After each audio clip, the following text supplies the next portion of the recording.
need as teachers on the grading basis sometimes does not focus on the process or the analysis that the student does. Sometimes we focus our evaluations on problems and the answer. Basically, it's only one outcome, the outcome of solving the exam. But what this principle, what we understand from this principle is that we have to adjust a little bit the evaluation towards the process of solving the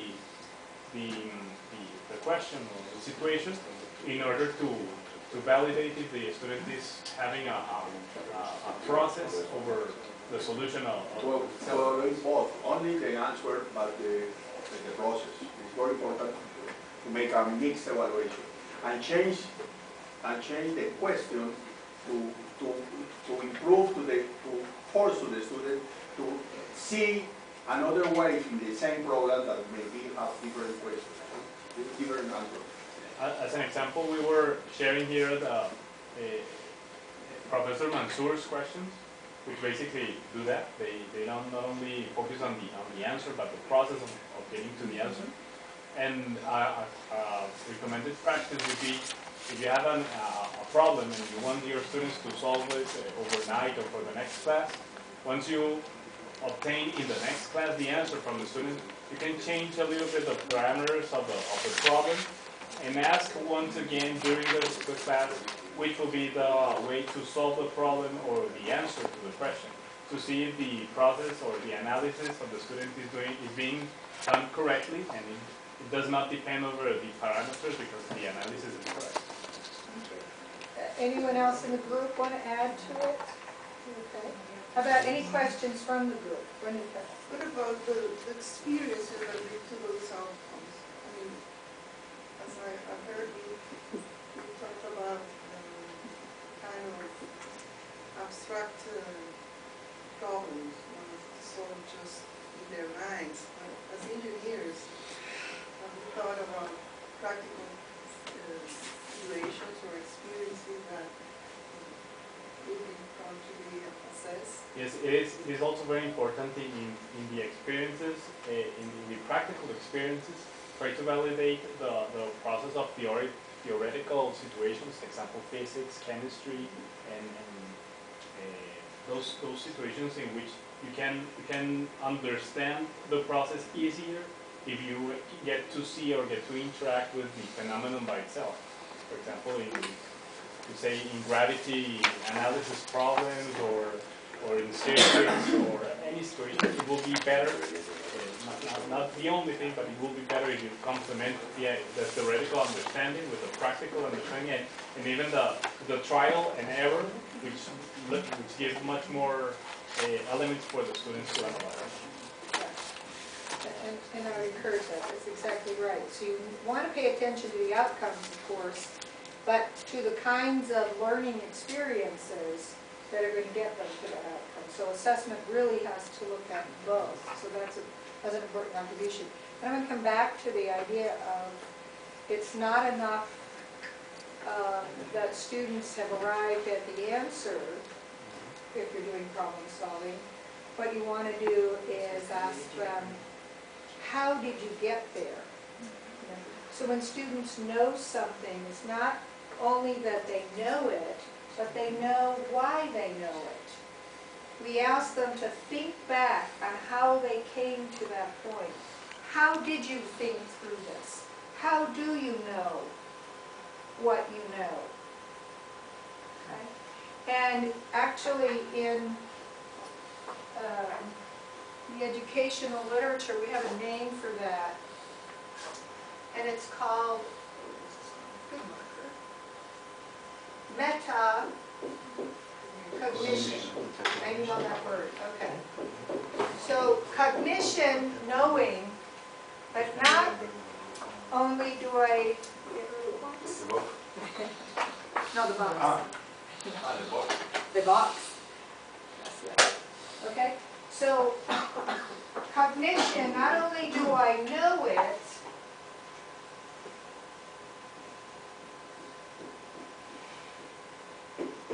I'm reflecting on what I know, and I know why I know it. I know how I got to that point.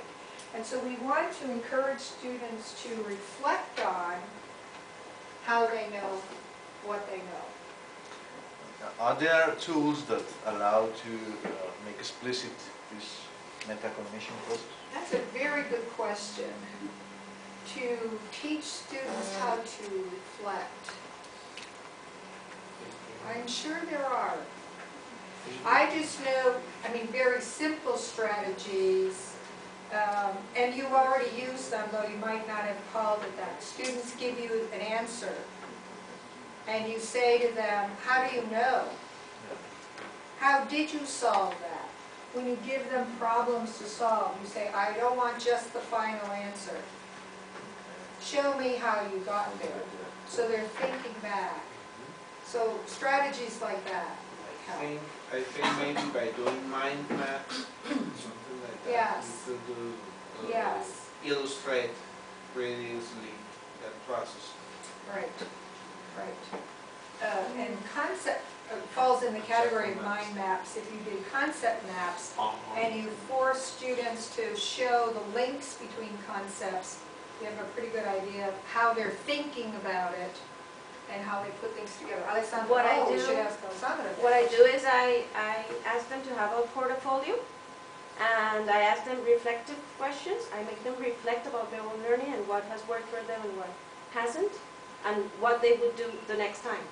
So they keep their work in the portfolio, but also they answer to my reflective questions. I guide them a little bit. Now, is that portfolio, do you do that for a whole course? Whole course. Or a whole course, Yeah. that course level? Okay, this is going to be important because we're going to look a little bit at portfolios, and unfortunately I have to tell you my failure story about portfolios, but that's the reason for my question. Okay, now this group wanted to go next. What number did you have?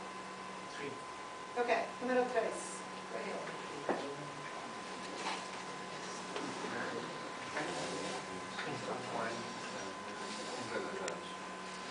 Bueno, nosotros tenemos el número 3, la enseñanza y la evaluación entre las.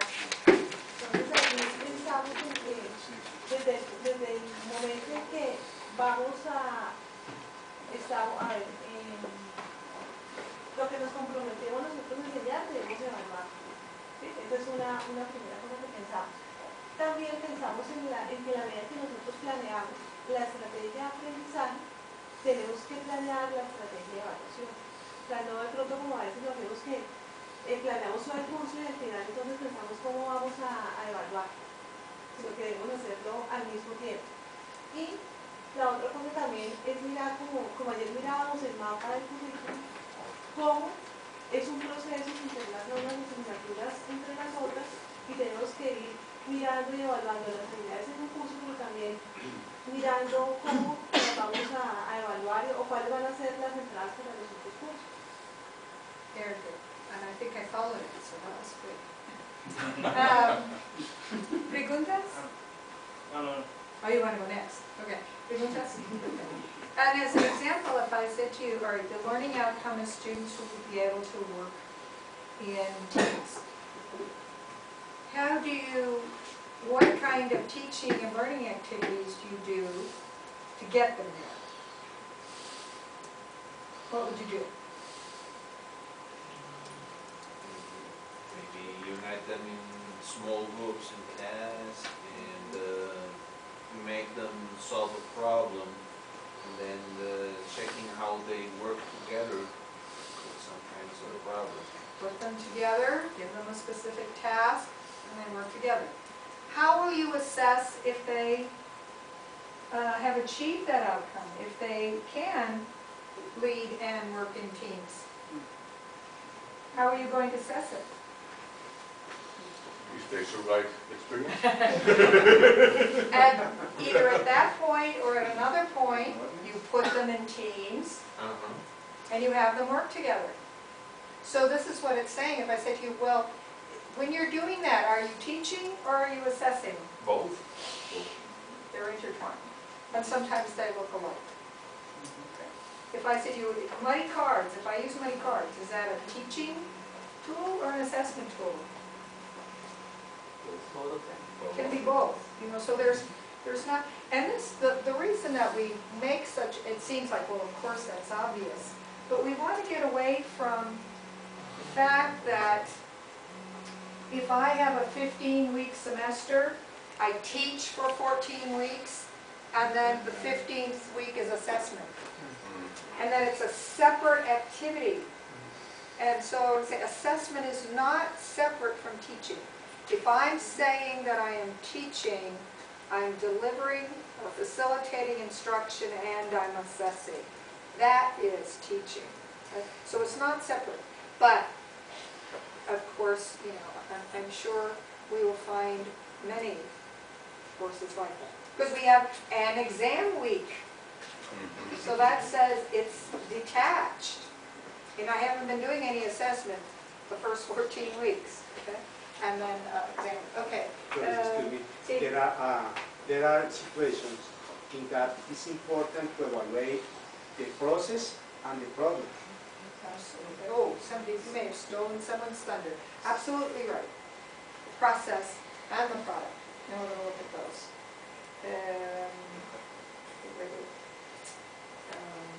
Juan Carlos. We are number 6.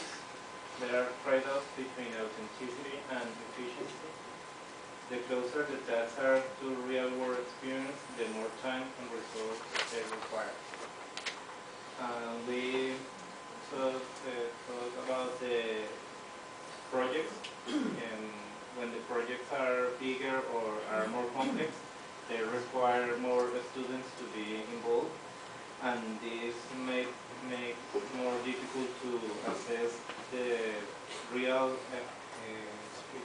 experience and the work of every student, how much they do for the big result, and as well as we talked yesterday about the roles. If I want to switch the roles so I can assess the different things that they should do, the time will be maybe too short to assess the real work in this role, and I have to change. And as well as the project, I want the requirements to be more realistic, more to go and get the requirements outside. It's going to be more difficult to know if these requirements were well gathered. Very good. Preguntas? I have to say, Group 6, you did a very good job, because that, for me, that's the most difficult one on that page to explain. You know what trade-offs means? Put it in español. Yes, yes, good. And authenticity, so real. Okay? It has to do with validity. It matches the real world. And efficient? Efficient. Okay. So we're saying, the example you gave is project-based learning is very effective because it's authentic, okay? But it's not very efficient.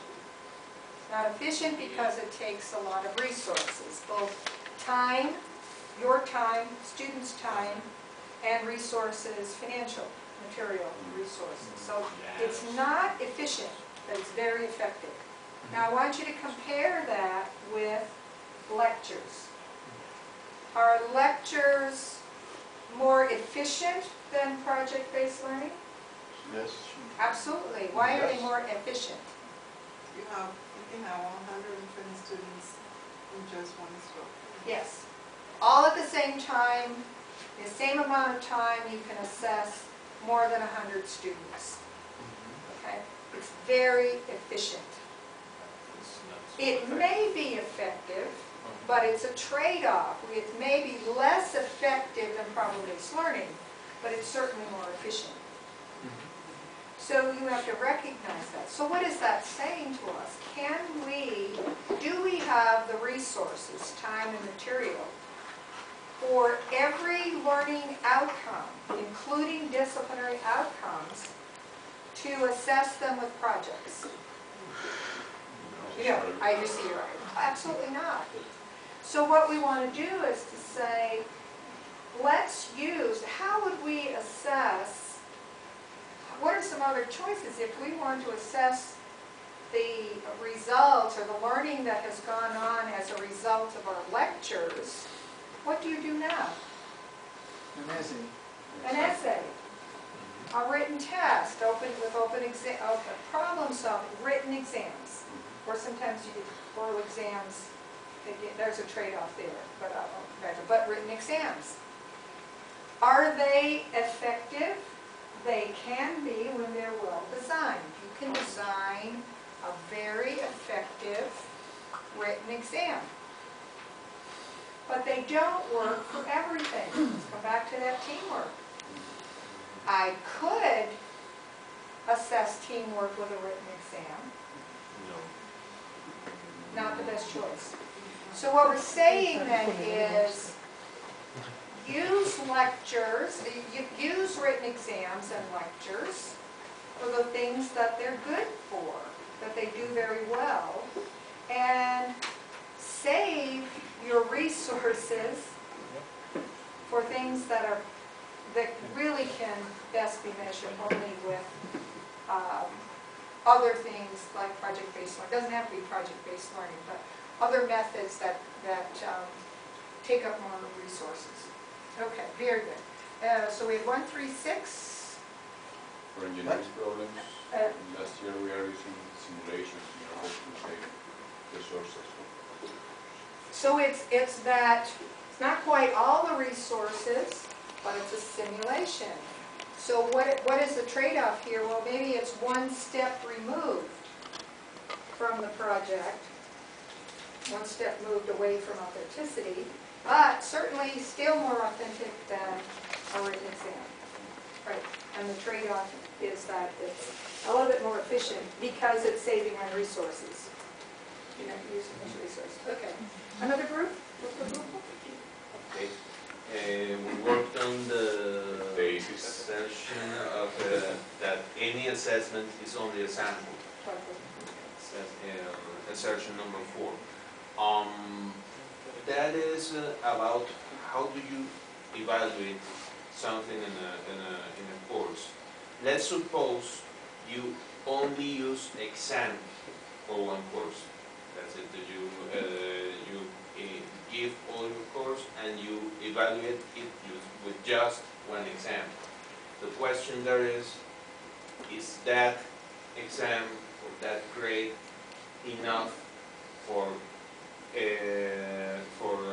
concluding that the students have acquired or have reached the outcome? Maybe that's not true. So there's again a compromise in how many tests or how many ways of evaluating the students you employ in a course in order to affirm that they have reached the outcome. Too few tests or too few samples is not enough. This is like the way you used to collect data for a research project.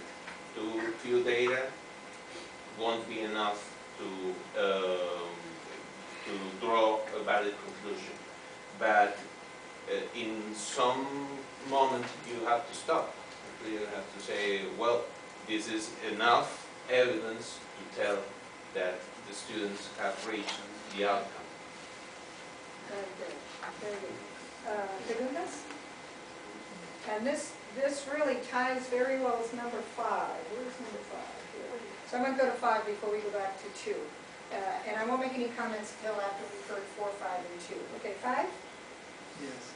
Assessment works best when it's regular and ongoing and not just a final measure. It's very obvious what it means. Maybe we should go to the example. The example was algorithms and programming course, where they learn the different models of programming. First they use the conditionals, then the different concepts that students should use to create a program. And each model is evaluated once each semester, but there are like 6 modules, right? 6 models, yeah, or 6 levels. 6 levels, so each one is periodically evaluated, and they evaluate it in 3 different ways, right? Yes. So that's a very, very good example of doing it like regularly and going, and not just a final sample of the outcome. Well, at the end of the course, the sixth level, they have to do a project where it involves a concept that they have learned on the course. So they have many short tests with a low cost in their grade. So that's also a motivation issue, because they don't say, oh, I just love, when they usually made a midterm test, they say, I just lost the half of my grade. And in this model, this is true, because they are just losing a little bit, so they always say, but I can't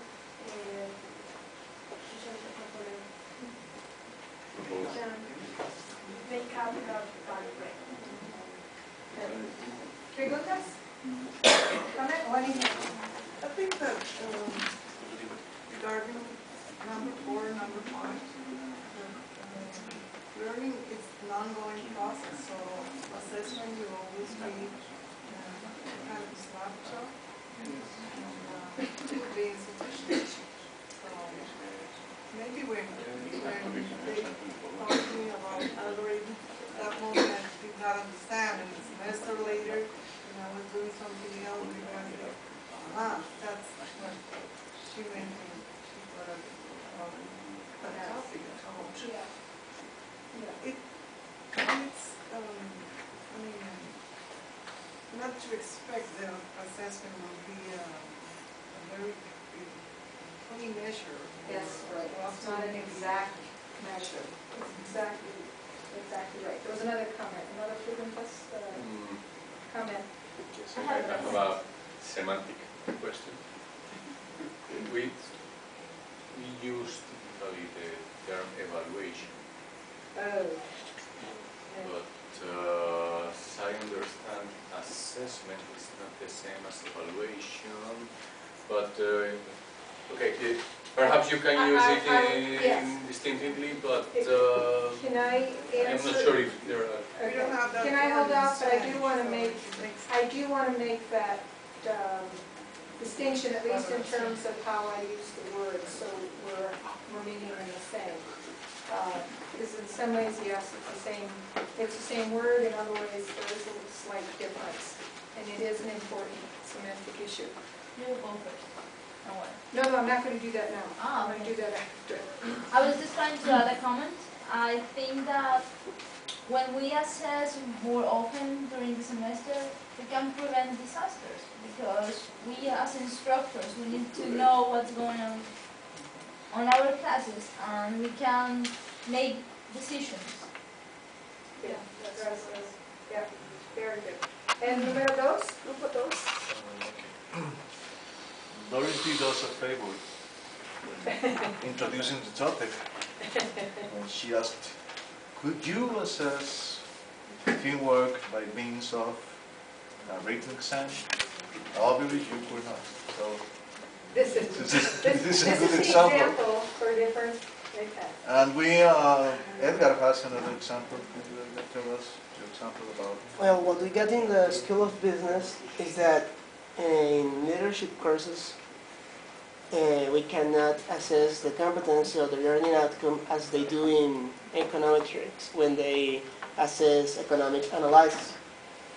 Why? Because, well, they're so different competencies that it couldn't be like with the same tool to be assessed. So, for example, in leadership, they do some teamwork works and other kind of activities to see what behaviors the student have.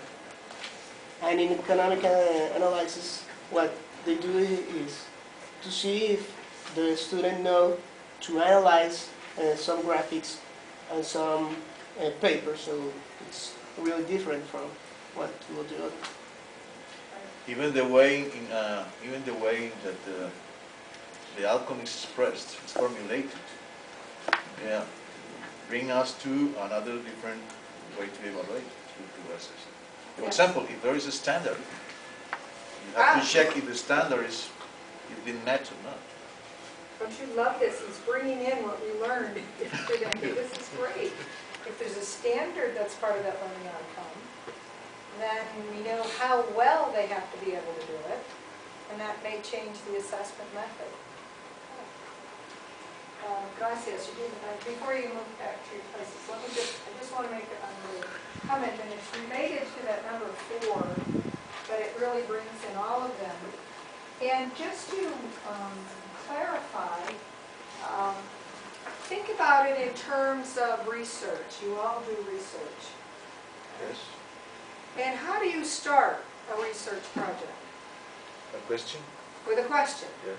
You have a research question. I want you to think about learning assessment the same way you think about your research. You start with a question. What is the question? There's really only one question. What is the question for learning assessment? What kind of learning outcome you can order? Did they reach the learning outcome or not? That's the only decision you have to make.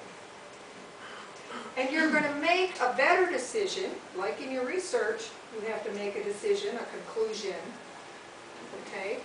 You make that conclusion or that decision by collecting data, by collecting evidence. And you collect because my question is there such a thing as too much assessment? If you're trying to answer your research question and you collect one piece of data, you have one data point, and you draw a conclusion, are you confident that you have made a valid decision? No. Not enough data. Okay? And that's what we're saying here about learning assessment. The only question we need to answer is have they reached that outcome or not? But if I have one data point, I've given them one exam that relates to that outcome. I've given them I've collected evidence one time. Now we're talking about for a whole semester. I can certainly make a decision and say, no, they don't have the skill, but how certain am I that it's valid? It's a valid conclusion. Okay? In this case, I have a very wide margin of error. Okay? I have a very low probability that I've made the right decision. So we collect more data using the same method but repeated measures. This is what you do. What's another way to increase the validity of your data? Collect it using a different method. And that's the reason for different methods. If I collect data about the same learning outcome using more than one method, okay, it validates the results. I'm more certain that the decision I made is the valid. Okay? What is the problem with you, in your research? Is there a point at which you stop collecting data? Yes. Yes. Okay? Probably when you run out of money, because data collection is expensive in time and whatever resources. Okay? So you collect only as much data as you need to be reliably sure that you're coming to the right conclusion. It's the same thing in assessment. You can keep, this is a question, you can say, well, one quiz is good, so 20 must be even better, okay, on the same outcome. All you need to do is collect enough data that you can afford to collect. And this is true, too, when you're doing surveys, and you know that. how big a sample can you afford, both in time and in resources? But how much data should you collect about students' achievement of the learning outcomes so that you can make a decision with reasonable certainty? Will you ever be 100% certain that you've said, what if you say, yes, they've done it and they really haven't? Or the other way around, what if you say, no, they haven't, but they really have? There's always going to be that chance, but so is there that error of measurement. That error of measurement is always in your research. You want to try to make that error of measurement smaller. But with periodically, you will have to start measuring again. You can say that because I took that measure 3 semesters ago or 10 semesters ago, I can be sure. This is how the book of student engagement starts. Because I was a good teacher 10 years ago when I came with the same things now, and the students doesn't react the same. They complain with the team. Yes. So when we're saying this regular and ongoing, it doesn't always mean, more is better. Okay? It's continuous and ongoing, but not for the sake of collecting data. Okay, always keep in mind, why are you doing those measures and why are you collecting data? I think one of the main points is that you are normally, we evaluate knowledge and not evaluate learning object. And learning objective is very much complex as knowledge. You can evaluate, for example, you are able to add 2 numbers. You can evaluate 2 or 3 questions, and you are sure that the student can able to add 2 numbers. But you need to evaluate other things more complex than knowledge, only the knowledge, and learning outcome is very more difficult. You need more data, more points of view. Yes, and I think sometimes we're lulled into thinking, because we give written exams, and there are 5 questions on the written exam, and we give them all 20 points, and they get to 100, and we say, that certainly if you get a certain score, you have a certain, we think that we are measuring a certain amount of knowledge, okay? And because it's numbers, we think, okay, this is a real measure. This number, this 92% is really a measure of their knowledge, as though we can take something called knowledge and put a number on it. But we feel very good about that because it's okay. But what this approach is saying, not that written exams are not good, but you're using them to tell if they've reached the learning outcome. And even for your knowledge, you should have a knowledge outcome. Students are able to explain a basic circuit. Well, does their answer tell you that, yes, they've achieved that outcome? Now the question is, on the exam, you might have asked 5 questions, but they're about 5 different things. 5 different learning outcomes, 5 different principles in your course you want them to learn. So really, when you look at that, if you've only asked 1 question, you have 1 data point for that learning outcome. Now, if on your test, all 5 questions are about the same learning outcome, 5 data points is a reasonable size to be able to tell if they understand that principle. Okay? So sometimes we think if I put more questions on my exam, it's going to be more valid. Well, you have to look at those 5 questions and say, if they're about 20 questions, but about 20 different things, you still only have one data point per outcome. Okay, so when you're looking at exams now, I encourage you to go back and look at written exams and see specifically for each exam or task or problem they have to solve, what learning outcome does it relate to. Then you'll know if you have more than one data point for that principle.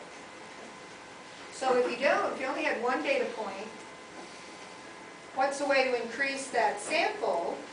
Repeat it on another written exam, or use a different method. Ask them to apply that principle when they're doing the project, and look for it there. Okay? So it's all about looking at that sample and making a decision. Do they know it or not? Can they do it or not? The rubric is focuses to this point, maybe. If, for example, you measure five, you put 5 questions, and the rubrics you said what is the load of each question in evaluate this learning accordingly. This is the reason of the rubric. Okay, so I asked him to ask that question, so it would lead us into, because we're going to talk about rubrics. But before we do that, I do want to answer the question about assessment or evaluation. The problem is that we have a new version of Moodle that have rubrics, and we are starting to use rubrics. We don't know what is really the rubric. It's crazy, isn't it? All right. No, porque se usa rubricas, pero no se